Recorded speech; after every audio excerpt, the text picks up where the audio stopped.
श्री शिवाय नमोस्तभ्यम। हरे कृष्ण। राधे राधे फ्रेंड्स। श्रावण मास महात्म पहला अध्याय। जी हाँ फ्रेंड्स, मैं आज से आपके साथ श्रावण मास महात्म की कथाएं सुनाऊंगी और जिसकी वीडियो मैं सुबह 5:15 बजे डेली अपलोड करूंगी, जिससे आप सभी श्रावण मास की सभी जो अध्याय हैं उन सब का आप आनंद ले सकें और माता पार्वती और शिव जी की कृपा आप सभी पर बनी रहे। तो फ्रेंड्स शुरू करते हैं।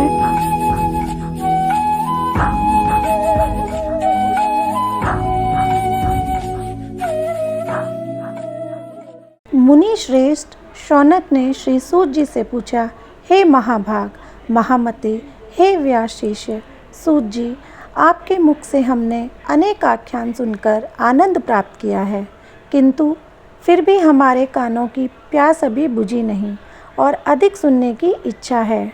आपने तुला राशि का सूर्य होने पर कार्तिक मास का महात्म, मकर का सूर्य हो जाने पर माघ मास का महात्म तथा मेष का सूर्य होने पर वैशाख मास का महात्म सुनाया। इन मासों के जो गुणधर्म हैं उनको भी आपने समझाया।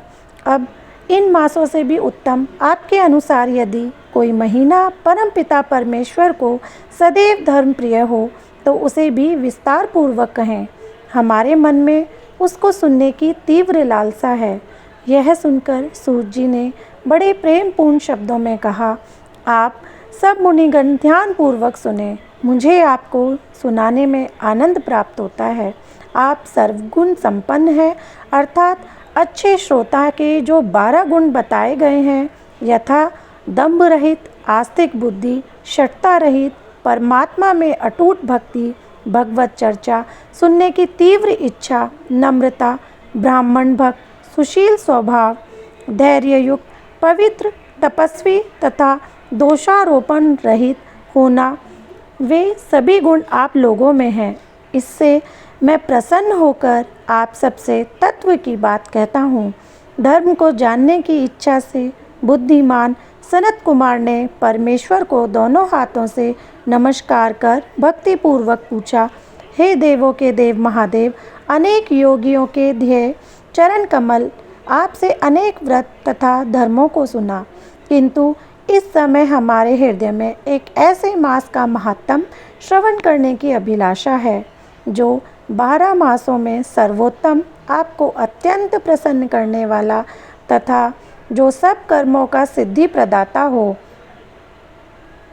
हे देव, जिस मास में कर्मों के करने से ही अनंत फल की प्राप्ति होती हो, संसार के कल्याण के लिए ऐसे मास के सभी धर्मों का वर्णन समझाकर करें।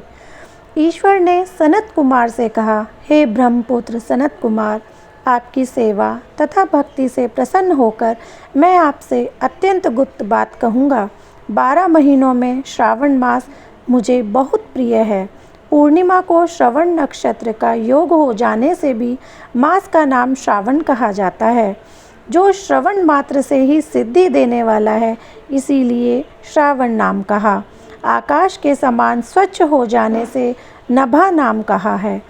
उस मास के धर्मों की गणना करने के लिए भूमि पर कौन समर्थ हो सकता है, जिसके संपूर्ण फलों को कहने के लिए ब्रह्मा जी हुए हैं और जिस श्रावण मास के महात्म को देखने के लिए इंद्र हुए और जिसके फल को कहने के लिए भगवान अनंत ने 2 सहस्त्र जीवा धारण की, हे मुने, दूसरे मास इस मास की एक कला को भी नहीं प्राप्त कर सकते।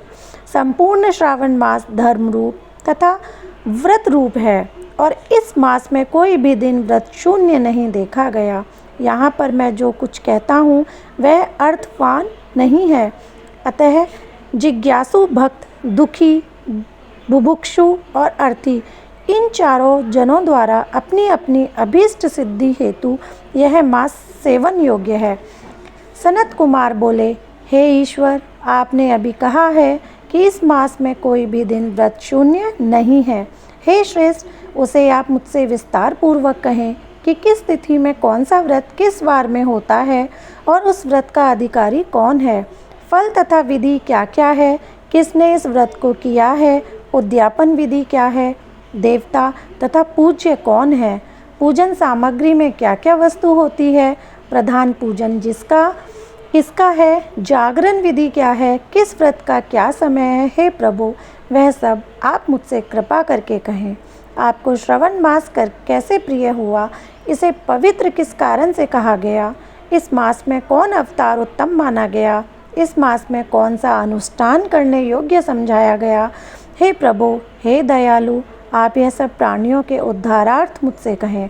रविवार, सोमवार, मंगलवार, बुधवार, बृहस्पतिवार, शुक्रवार तथा शनिवार को जो व्रतादि किए जाते हैं वह कृपा कर मुझसे कहें। आप सबके आदि कारण हैं, अतः आदि देव भी कहे जाते हैं। अन्य देवता आपसे छोटे होने के कारण आप महादेव कहे जाते हैं। पीपल के वृक्ष में ब्रह्मा, विष्णु तथा शिव तीनों को देवों का निवास है। उसमें भी आपका निवास सबसे ऊपर व ऊंचा कहा गया है। आप कल्याण रूप से शिव माने जाते हैं। पाप नाशक होने से आप हर माने गए हैं। आदिदेव होने से आप श्वेत वर्ण हैं। शुक्ल वर्ण में विकार होने से अन्य वर्ण होते हैं। उनमें कर्पूर वर्ण के समान गौर वर्ण होने से आप आदिदेव हैं। पहले गणेश जी का अधिष्ठान रूप 4 दल का मूलाधार नाम का चक्र है। उसके ऊपर 6 दल का ब्रह्मा जी का अधिष्ठान नाम का दूसरा चक्र है और उसके ऊपर 10 दल वाला भगवान विष्णु का मणिपुर नाम तीसरा चक्र है। फिर हृदय में अधिष्ठान रूप 12 दल का अनाहत नाम का चौथा चक्र है। सबके हृदय में होने वाले उस चक्र में आपकी स्थिति कही जाती है। ब्रह्मा जी तथा भगवान विष्णु के ऊपर आपका निवास होने से आपको मुख्यतः कहा गया है। केवल आपके पूजन मात्र से पंचायतन का अर्चन हो जाता है। यह सब अन्य देवताओं में नहीं है। स्वयं आप शिव हैं। आपके वाम भाग में पार्वती का निवास है, गणपति का दक्षिण भाग में, सूर्य का नेत्र में और भगवान हरि का हृदय में निवास है। अन्न को ब्रह्म में कहा गया है। भगवान हरि जल रूप कहे जाते हैं। हे ईशान, जब आप उस अन्न और जल का भोग करने वाले हैं तो आपकी प्रवीणता में किसी को भी संदेह नहीं हो सकता। आपका शमशान और पर्वत में निवास सब प्राणियों को विरक्ति की शिक्षा प्रदान कर रहा है। आपका बोधक मंत्र है उतामृतत्व से शान। संसार को विनाश करने वाला हलाहल विष अपने कंठ में आपने ही ग्रहण किया था। महाप्रलय के कालाग्नि को अपने मस्तक में धारण करने में आप ही समर्थ हैं। विश्व स्वरूप कामांध कुएं में गिरने के कारण कामदेव का वध आपने ही किया था। आप ऐसे महान महत्वशाली हैं कि आपके यश का वर्णन करना आसान बात नहीं है, बल्कि मैं आपकी स्तुति के लिए यदि करोड़ों बार जन्म लेकर भी आपकी स्तुति का वर्णन करना चाहूँ तो भी मैं समर्थ नहीं हो सकता। अतः हे दयामय, मेरे प्रश्नों का उत्तर देने की कृपा करें। तो फ्रेंड्स, ये था श्रावण मास महत्तम का पहला अध्याय, जो कि यहीं समाप्त होता है। अब कल हम इसका दूसरा अध्याय सुनेंगे। तो आशा करती हूँ फ्रेंड्स आप सबको ये जो अध्याय है अच्छा लगा होगा, और इसको हम जब भी सुनते हैं या श्रावण मास में हम जो भी महत्तम कथा सुनते हैं उससे हमें माता पार्वती और शिव जी की कृपा प्राप्त होती है। तो फ्रेंड्स, आप सभी को श्रावण मास की बहुत बहुत शुभकामनाएं। आशा करती हूँ आपको ये वीडियो अच्छी लगी होगी। तो अगर अच्छी लगी है फ्रेंड्स तो प्लीज़ आप अपने फ्रेंड्स एंड फैमिली के साथ शेयर ज़रूर करिएगा, और मेरे चैनल पर अगर आप नए हैं तो मेरे चैनल को सब्सक्राइब करिएगा, वीडियो को लाइक करिएगा। अब इसी तरह की वीडियोस आपको डेली मिलेंगी, और जो वीडियो अपलोड होने का टाइम है वो सुबह 5:15 बजे है। तो मैं आशा करती हूँ कि आप ये जो महत्तम कथाएँ हैं, अध्याय हैं, उनको ज़रूर सुनेंगे। तो अब मैं आपसे मिलती हूँ एक दूसरे नए अध्याय के साथ। तब तक के लिए हरे कृष्ण, राधे राधे। जाओ यार, ये वीडियो खत्म हो चुका है। मेरी वीडियो को तो लाइक और शेयर करते नहीं हो। अगर तुम मुझे पसंद करते हो तो चैनल को सब्सक्राइब कर दो।